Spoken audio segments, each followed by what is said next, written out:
pessoal, tudo bem com vocês? E sejam bem-vindos a mais um Lendo em Inglês com o livro The Star Shepherd. Hoje a gente vai começar a ler o capítulo 18. Então, se você é novo aqui no canal, eu vou deixar a playlist para você acompanhar desde o comecinho dessa leitura. Lembrando que o foco da playlist Lendo em Inglês é para te ajudar a melhorar vocabulário, pronúncia e leitura em inglês, para que você tenha mais palavras e uma pronúncia melhor para conseguir conversar melhor, né? A leitura ela ajuda muito a você adquirir vocabulário e pronúncia para poder ter uma melhor conversação. Então, você vai assistir esse vídeo aqui comigo quando eu estiver lendo e depois você vai ler você mesmo o capítulo em voz alta. Eu vou deixar aqui na descrição do vídeo o link para quem quiser adquirir esse livro, para poder vocês fazerem a leitura aí com o livro, ou quem não puder adquirir o livro, vou deixar as legendas aqui para você poder fazer a leitura em voz alta através das legendas. Então vamos lá, ó. Chapter 18. Cairo stood frozen at the railing, transfixed by the sight before him. He couldn't even utter the cry strangled in his chest.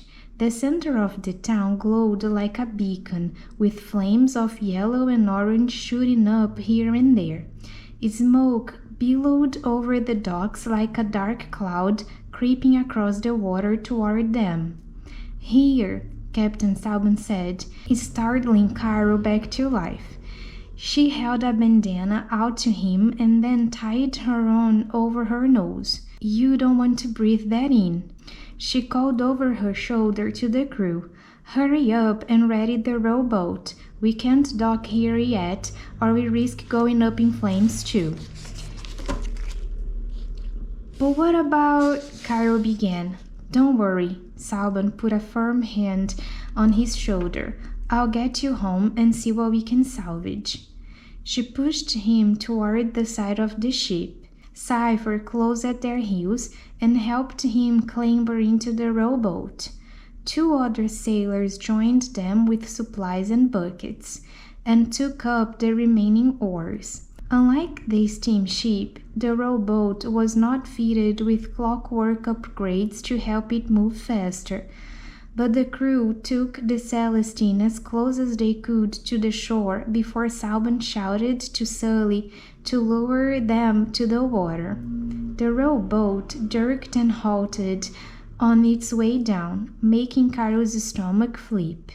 Cypher whined, and Cairo wrapped his arms around him, burying his face in the dog's fur. Then they hit the water, and the sailors rowed, the boat gliding through the waves and the thick smoke. Cairo's eyes burned, and he was grateful for Salban's quick thinking with the bandana. The trip would have been 100 times worse without it. It was hard to see, but the sailors knew their route well. The boat bumped against the dock much faster than Cairo had dared to hope. Salban helped him out of the boat, and he set Cypher on the docks beside him. "Stay close," he whispered to his dog. The fire was focused mainly in the market area. Villagers ran to and fro, desperately trying to extinguish the buildings that had been set alight. Andra, Cairo's feet had begun to move when Salban pulled him back. "Where do you think you're going without a bucket? Do you expect to put out the fire just by telling it to behave?" The captain shoved a bucket into his hands. "Here, fill this up." The other sailors were dipping their buckets in the ocean, then heaving them up. Cairo followed suit and soon trailed the others as they rushed into the market. Chaos reigned, along with the light and heat and smoke. It was disorienting. Cairo might very well have gotten lost if not for Salban once again pointing him to the right direction. "See that building over there?" She gestured to the butcher's shop. "Let's work on that first. It's on the edge of the fire. We have to beat this back." Cairo could hear the fire hissing on the other side of the square as water from a hose hit the flames. He and the sailors ran back and forth to the dock several times, gaining as many buildings on the fringes as they could. The fire finally sputtered out, meeting its end from the suffocating hose. The first rays of dawn spread across the sky, erasing the stars from view. Carol had seen the dawn many, many times, of course, but this time it felt different, like he wasn't sure how many of those stars would remain when night fell again. Behind them on the docks, the Celestine was moored, groaning and creaking and drawing attention. When the villagers saw Carol, murmurs and scowls filled the crowd. A familiar figure burst through the ranks, hurling himself at Carol before he had a chance to react. Boding, faced and lived, yanked Carol off the ground by the collar of his shirt. Cypher barked and tugged at the hem of Carol's pants, but Boding didn't seem to notice. "You," Boding sputtered. "This is all your fault. This is your doing. You and your father's treachery. We've lost 4 shops, burned to ash, and it's all thanks to you." Carol's mouth hung slack in shock as Boding shook him. "Well, what do you have to say for yourself, boy?" "Leave him alone." Andra, who Carol hadn't noticed approaching, shoved her father from behind. "He wasn't even here. He had nothing to do with the fire." "Get back, Andra," Boding growled, "or you'll be grounded for the rest of your days. I've had enough of your infatuation with this fool boy." Andra's face turned beet red.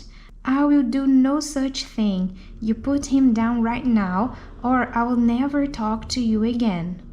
"I swear, sir, I had nothing to do with the fire. I was on a ship. We were just trying to help when we got here." Bode shook Carol again for good measure. "Stop lying. You know this is all on your and your father's heads." To Carol's great surprise, Captain Salban laid a hand on Boding's arm. "Boding," she said quietly, "it's been a long time, hasn't it? Why don't you put the boy down? I can vouch for him. He was with me all night, and we were together when we saw the fire from the bow of my ship. Whatever you think he did, it wasn't him." Boding's face shifted from rage to shock, and then, most surprising of all, to sheepish acceptance. He set Carol's feet back on the ground and released his shirt. Andra ran over to Carol and hugged him fiercely. He hugged her back in a daze. "Salban?" Boding said. "It's really you?" "In the flesh, though I didn't expect to find you bullying a mere boy." She put her hands on her hips, and Boding took a step back under her gaze. Behind him, the murmurs in the crowd began to transform to angry grumbles. "Things have changed ever since that boy," he pointed at Carol, "and his father came to Dren. They have caused nothing but mischief, and tonight they nearly destroyed their livelihood." "A star shepherd and his son? What could they possibly have done?" "Nothing," Andra cried, clenching her fists. "Nothing at all." But the swelling crowd did not seem to agree with Andra. Something hot and urgent formed in Carol's gut as they began to yell. "It's him! He did it!" cried a villager. "He brought the sky down on our heads!" yelled another.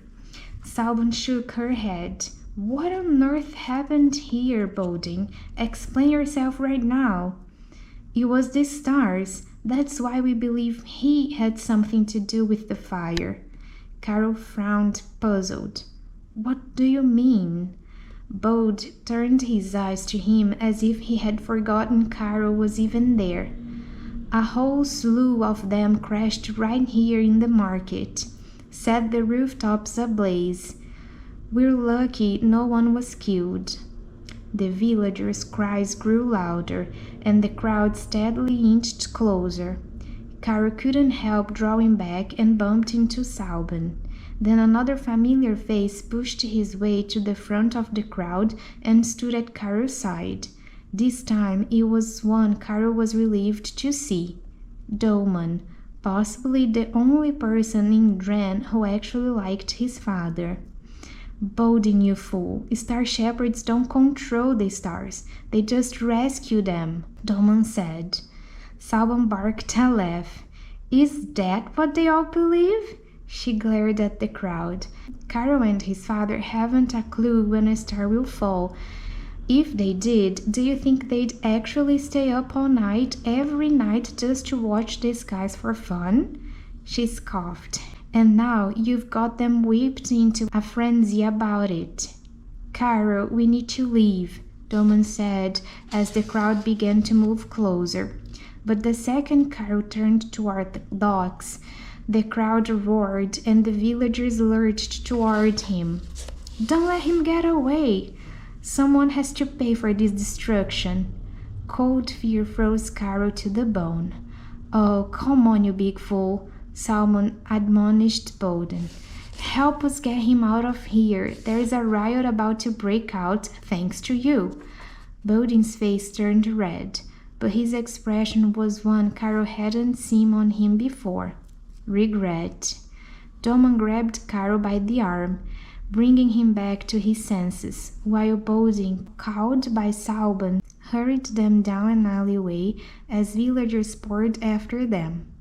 Andra sprinted ahead of her father, anticipating where he was taking them. They wound through alleys until Carol was dizzy. Then finally they found themselves on a street that was quiet and empty. For now. The shouts of the villagers were not very far behind. We should go to my house, Doman said. It's nearby. Why? Carol asked. Doman paused as the eyes of Salban and her sailors appraised him.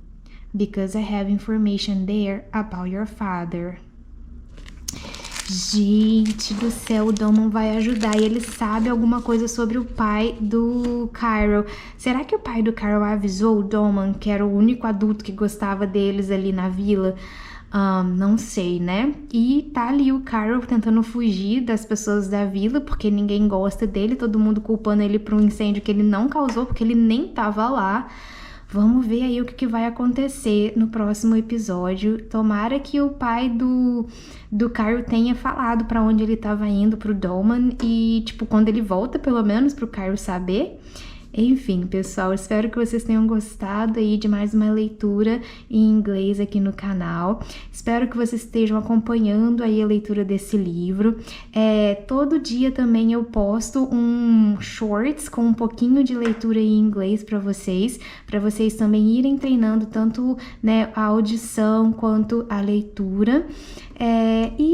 Pessoal, espero que vocês tenham gostado. Obrigado por chegar até aqui. Quem gostou, clique em gostei, que isso me ajuda bastante. Se inscrevam no canal.